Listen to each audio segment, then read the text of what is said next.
കന്നിയംഗത്തിൽ ജയിച്ച സഭയിൽ തന്റെ കന്നിപ്രസംഗം നടത്തിയ സന്ദീപ് വാര്യർ എതിരാളികളെ നിഷ്പ്രഭമാക്കുന്ന കാഴ്ചയാണ് കണ്ടത്. CPM-നും BJP-ക്കും ഒപ്പത്തിനൊപ്പം മറുപടി കൊടുക്കുന്ന കാഴ്ച അതിമനോഹരമായിരുന്നു. സഭയിൽ സ്വർണം കട്ടുതാരപ്പ സഖാക്കളാണ് അയ്യപ്പ എന്ന് BJP-യുടെ പ്രതിനിധി പറഞ്ഞതിനെതിരെ സന്ദീപ് ചോദിച്ചത്, ആ സ്വർണ്ണക്കള്ള പുറത്തു വന്ന ദിവസങ്ങളിൽ നിങ്ങൾ എവിടെയായിരുന്നു? എവിടെയോ ധ്യാനത്തിലായിരുന്നില്ലേ? എഴുന്നേറ്റ് പ്രതികരിക്കണമായിരുന്നു എന്ന് പറഞ്ഞുകൊണ്ടായിരുന്നു അദ്ദേഹം BJP സഭയിൽ പൊളിച്ചടക്കിയത്. പിന്നെ നമുക്കറിയാം, കാലങ്ങളായി CPM കാത്തുവെച്ച തൃക്കരിപ്പൂർ കോട്ട പൊളിച്ചടക്കിക്കൊണ്ടാണ് സന്ദീപ് വാര്യർ സഭയിലേക്ക് എത്തിയത്. സ്വർണ്ണക്കള്ള വിഷയത്തിൽ 10 ദിവസം ജയിലിൽ കിടന്ന അദ്ദേഹത്തെ തന്നെ തൃക്കരിപ്പൂരിലെ ജനങ്ങൾ CPM-നെ മറന്നുകൊണ്ട് ജയിപ്പിച്ചിട്ടുണ്ടെങ്കിൽ അത് സ്വർണം കട്ടവരോടുള്ള ജനങ്ങളുടെ പ്രതികാരം തന്നെയായിരുന്നു. ഒരു MLA ആയതിനു ശേഷമുള്ള സന്ദീപ് വാര്യർ സഭയിൽ നടത്തിയ ആദ്യ പ്രസംഗം ഗംഭീരമായിരുന്നു. ആ ദൃശ്യങ്ങളിലേക്ക് പോകാം. ശ്രീ സന്ദീപ് വാര്യർ 6 മിനിറ്റ്. ബഹുമാനപ്പെട്ട ഗവർണർ നടത്തിയിട്ടുള്ള UDF സർക്കാരിന്റെ നയപ്രഖ്യാപന പ്രസംഗത്തെ പിന്തുണച്ചും ആ നയപ്രഖ്യാപന പ്രസംഗത്തെ പിന്തുണച്ച് ശ്രീ വിൻസെന്റ് MLA അവതരിപ്പിച്ച പ്രമേയത്തെ അനുകൂലിച്ചും ഞാനിവിടെ സംസാരിക്കുകയാണ്. സർ, ഞാൻ ആദ്യമായി എന്നെ തെരഞ്ഞെടുത്ത് ഈ നിയമസഭയിലേക്ക് അയച്ച തൃക്കരിപ്പൂരിലെ ജനങ്ങളോടുള്ള എൻ്റെ അഗൈതവുമായിട്ടുള്ള നന്ദി രേഖപ്പെടുത്താൻ ഈ അവസരം ഉപയോഗിക്കുകയാണ്. സഖാവ് EMS മുതൽ സഖാവ് EK നായനാർ വരെയുള്ള ഒട്ടേറെ ശീർഷരായിട്ടുള്ള കമ്മ്യൂണിസ്റ്റ് നേതാക്കൾ വിജയിച്ചു പോന്നിട്ടുള്ള, ചരിത്രത്തിൽ ഇന്നേ വരെ ഇടതുപക്ഷ ജനാധിപത്യ മുന്നണി മാത്രം വിജയിച്ചു പോന്ന ഒരു നിയോജകമണ്ഡലത്തിൽ നിന്ന് ചരിത്രത്തിൽ ആദ്യമായി UDF-ന്റെ ഒരു MLA ആയി നിയമസഭയ്ക്കകത്തേക്ക് വരാൻ പ്രവേശിക്കാൻ സാധിച്ചതിലുള്ള അതിയായ സന്തോഷം രേഖപ്പെടുത്താൻ ഞാൻ ആഗ്രഹിക്കുകയാണ്. അതോടൊപ്പം ഇന്ത്യൻ നാഷണൽ കോൺഗ്രസിന്റെ ഭാഗമായി കഴിഞ്ഞ 2 വർഷക്കാലമായി പ്രവർത്തിച്ചുകൊണ്ടിരിക്കുന്ന എനിക്ക് ഞാനൊരു ക്രിസ്റ്റൽ ക്ലിയർ ആണെന്ന് സർട്ടിഫിക്കറ്റ് നൽകി എന്നെ ഈ പാർട്ടിയിലേക്ക് പറഞ്ഞയച്ച CPM-ന്റെ സമുന്നതരായിട്ടുള്ള നേതാക്കൾക്കും എന്റെ നന്ദി രേഖപ്പെടുത്താൻ ഞാൻ ഈ അവസരം ഉപയോഗിക്കുകയാണ്.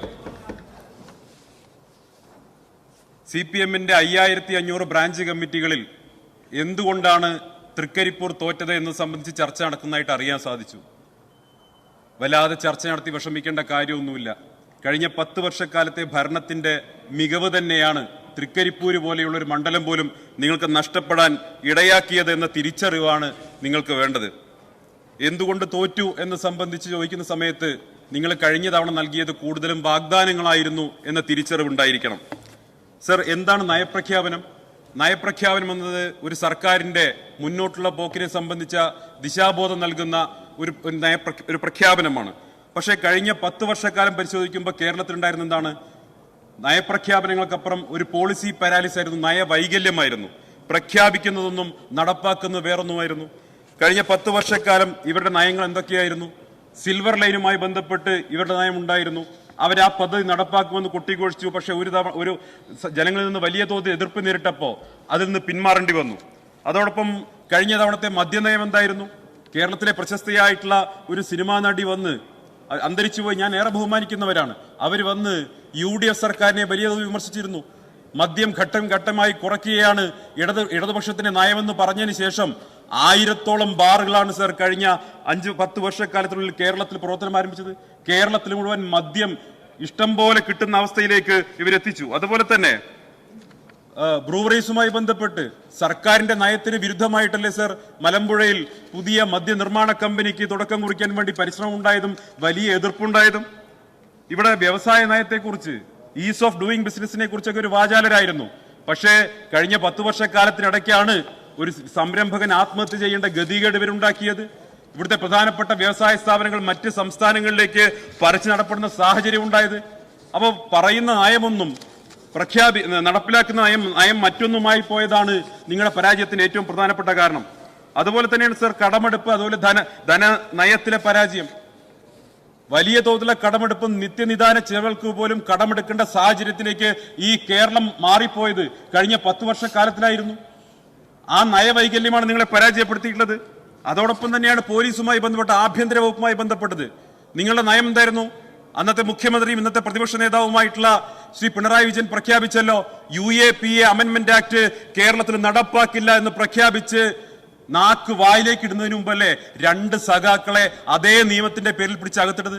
അക്കാലത്ത് ഞാനും ഗോവിന്ദൻ മാഷും ഒരു ചാനൽ ചർച്ചയിൽ പങ്കെടുത്ത് ഞാൻ ഗോവിന്ദൻ മാഷ് ചോദിച്ചു, അല്ല മാഷേ, നിങ്ങൾ ഈ നരേന്ദ്രമോദി സർക്കാരിന്റെ UAP അമെന്റ്മെന്റ് ആക്ട് ഇവിടെ നടപ്പാക്കില്ല എന്ന് പറഞ്ഞിട്ട് എങ്ങനെ നടപ്പാക്കി എന്ന് വെച്ചാൽ മൂപ്പർ എന്നോട് പറഞ്ഞു അത് ഈ ഭരണവും ഭരണകൂടവും വ്യത്യസ്തമാണെന്ന് പറഞ്ഞു. എനിക്കിതുവരെ തിരിഞ്ഞിട്ടില്ല എന്നാണ്.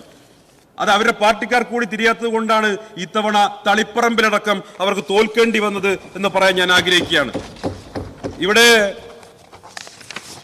മതവർഗീയതയ്ക്കെതിരെയുള്ള വിധി കൂടിയാണ് സർ വന്നിട്ടുള്ളത്. കടുത്ത വർഗീയ പ്രചരണം ഞാൻ മത്സരിക്കുന്ന സ്ഥലത്തടക്കം നടത്തി. എന്താ പറഞ്ഞത്? ന്യൂനപക്ഷ ഏകീകരണം ഉണ്ടായി, മുസ്ലിം ഏകീകരണം ഉണ്ടായി എന്നാ പറഞ്ഞത്. സർ, ഞാൻ തോൽപ്പിച്ച സ്ഥാനാർത്ഥിയുടെ പേര് VPP മുസ്തഫ എന്നാണ്.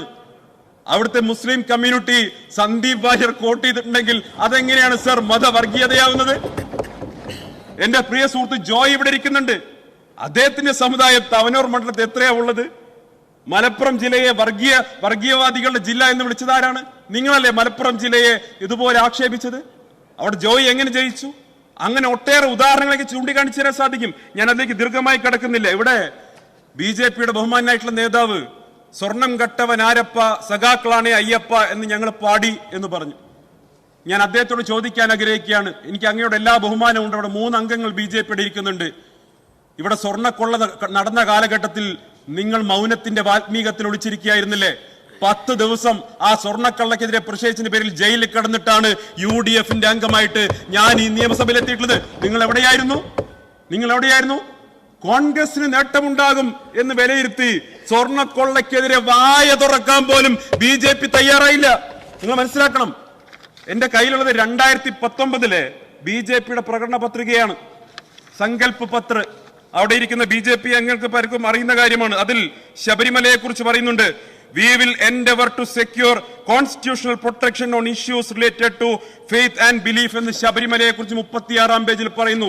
2019 പത്തനംതിട്ടയിൽ വന്ന് ബഹുമാനപ്പെട്ട പ്രധാനമന്ത്രി ഗുജറാത്തിയിൽ സ്വാമിയെ ശരണമയ്യപ്പ എന്ന് വിളിച്ചു പോയതല്ലാതെ ഞാൻ ചോദിക്കട്ടെ, എന്തേ നിങ്ങൾ ഭരണഘടനയിൽ പരിഷ്കാരം കൊണ്ടുവന്ന് ശബരിമലയെ സംരക്ഷിക്കാൻ ശ്രമിച്ചില്ല? എന്നോട് അതിന്റെ ന്യായീകരണം പറയണ്ട. നിങ്ങൾ ബഹുമാനായിട്ടുള്ള NSS ജനറൽ സെക്രട്ടറി ഒന്ന് ബോധ്യപ്പെടുത്താൻ മതി. അദ്ദേഹം പറയുന്നുണ്ടോ? NSS പറയുന്നുണ്ടല്ലോ, നിങ്ങൾ കൊടുത്ത വാഗ്ദാനം പാലിച്ചില്ല. ശബരിമല എന്നുള്ളത് BJPയുടെ പൊളിറ്റിക്കൽ ടൂൾ മാത്രമാണ്. ശബരിമല എന്നത് BJPയുടെ എക്കാലത്തെയും വലിയ പൊളിറ്റിക്കൽ ടൂൾ മാത്രമാണ്. നിങ്ങൾക്ക് അയ്യപ്പനിലോ ശബരിമലയിലോ ഒരു വിശ്വാസമില്ല. സർ, ഒരു കാര്യം കൂടി പറയാൻ ആഗ്രഹിക്കുകയാണ്. ഇവിടെ ബഹുമാനപ്പെട്ട CPMന്റെ അംഗങ്ങള് ഇന്നെന്തോ ഡീലാണെന്ന് പറഞ്ഞു. ഞങ്ങൾ തമ്മിൽ എന്തോ ഡീൽ, BJPയും UDFും ഡീലാന്നാ പറയുന്നത്. എന്ത് ഡീല്? ഞാൻ ഒരു കാര്യം പറയാം. UDF സർക്കാർ ഒരു കാലത്തും BJPയുമായി ഡീൽ ഉണ്ടാക്കാൻ ഒരു പാലവും പണിയില്ല എന്ന ഉറപ്പ് ഈ കേരളത്തിലെ ജനങ്ങൾക്കുണ്ട്. ഒരു ബ്രിഡ്ജും ഞങ്ങൾ ഉണ്ടാക്കില്ല. ആരാണ് ബ്രിഡ്ജ് എന്ന് സഭയ്ക്കകത്ത് പറഞ്ഞത് നമുക്കറിയാലോ. CPM UDFന്റെ മന്ത്രിസഭയിൽ നിന്ന് ഒരാളും ഒരു പോലീസ് മേധാവിയെയും ദത്താത്രേയ ഹൊസബോളയെ കാണാൻ വേഷം മാറ്റി വിടില്ല എന്ന ഉറപ്പ് കേരളത്തിലെ ജനങ്ങൾക്കുണ്ട്. അതുകൊണ്ടാണ് ഞങ്ങൾക്ക് അവര് വോട്ട് ചെയ്തത്. അതുപോലെ തന്നെ UDF സർക്കാർ നയിക്കുന്ന ഒരു പരിപാടിയിലും യോഗി ആദിത്യനാഥിന്റെ ആശംസാ സന്ദേശം വായിക്കില്ല എന്ന ഉറപ്പ് കേരളത്തിലെ ജനങ്ങൾക്കുണ്ട്. അതുകൊണ്ടാണ് ഞങ്ങൾക്ക് വോട്ട് ചെയ്തിട്ടുള്ളത്. ഇവിടെ നീറ്റ് എക്സാമുമായി ബന്ധപ്പെട്ട് ചില കാര്യങ്ങൾ പറയേണ്ടതുണ്ട്. നമ്മുടെ വിദ്യാർത്ഥി സമൂഹം വലിയ ആശങ്കയിലാണ്. ബഹുമാനപ്പെട്ട കഴക്കൂട്ടം അംഗത്തെ വിളിച്ച് ആശംസയർപ്പിക്കാൻ മനസ്സ് കാണിച്ചിട്ടുള്ള നമ്മുടെ കേന്ദ്രത്തിലെ വിദ്യാഭ്യാസ വകുപ്പ് കൈകാര്യം ചെയ്യുന്ന മന്ത്രി പക്ഷേ നീറ്റിന്റെ എക്സാമിൽ വിഷമം അനുഭവിച്ചിട്ടുള്ള അവിടുത്തെ ആത്മഹത്യ ചെയ്യപ്പെട്ട കുടുംബാംഗങ്ങളെ ഒന്ന് വിളിക്കാൻ പോലും മനസ്സ് കാണിച്ചിട്ടില്ല. പക്ഷേ ധർമ്മേന്ദ്രജി കഴക്കൂട്ടം അംഗത്തെ വിളിച്ച് ആശംസ അർപ്പിക്കുന്നത് നമ്മൾ കേട്ടു. ദയവ് ചെയ്ത് കഴക്കൂട്ടം അംഗം ഒന്ന് വിളിച്ചു പറയണം ധർമ്മേന്ദ്രജിയോട്, ഈ പണി പറ്റില്ലെങ്കിൽ ഒന്ന് ഇറങ്ങിപ്പോണം. ഇതാണ് ഈ രാജ്യത്തെ ജനങ്ങൾ ആവശ്യപ്പെടുന്നത്, കുട്ടികൾ ആഗ്രഹിക്കുന്നത്. എന്തായാലും കഴക്കൂട്ടം അംഗം കുട്ടികൾക്ക് മിഠായി വാങ്ങി ഇങ്ങനെ മേശപ്പുറത്ത് വെതറിക്കൊടുക്കുന്നത് കണ്ടു. സന്തോഷം. കഴിഞ്ഞ 10 വർഷക്കാലം അല്ല കുറെ വർഷങ്ങളായിട്ട് സ്വന്തം പാർട്ടി പ്രവർത്തകർക്ക് ഒരു കോലുമിഠായി പോലും വാങ്ങിക്കൊടുക്കാത്ത അംഗം നിയമസഭാംഗമായതിനു ശേഷം കുറച്ചൊക്കെ മനസ്സ് നൈർമല്യം വന്ന് മിഠായികൾ ഇങ്ങനെ മേശപ്പുറത്തെങ്കിലും ഇടാൻ തുടങ്ങിയല്ലോ. അത് തന്നെ നല്ല മാറ്റമായി ഞാൻ കരുതിയാണ്, ജനാധിപത്യത്തിന്റെ സൗന്ദര്യമായി കരുതുകയാണ് എന്ന് മാത്രം പറഞ്ഞുകൊണ്ട് ഈ സർക്കാരിന്റെ നയപ്രഖ്യാപനത്തെ പൂർണ്ണമായും പിന്തുണച്ചുകൊണ്ട് എന്റെ വാക്കുകൾ ഉപസംഹരിക്കുന്നു.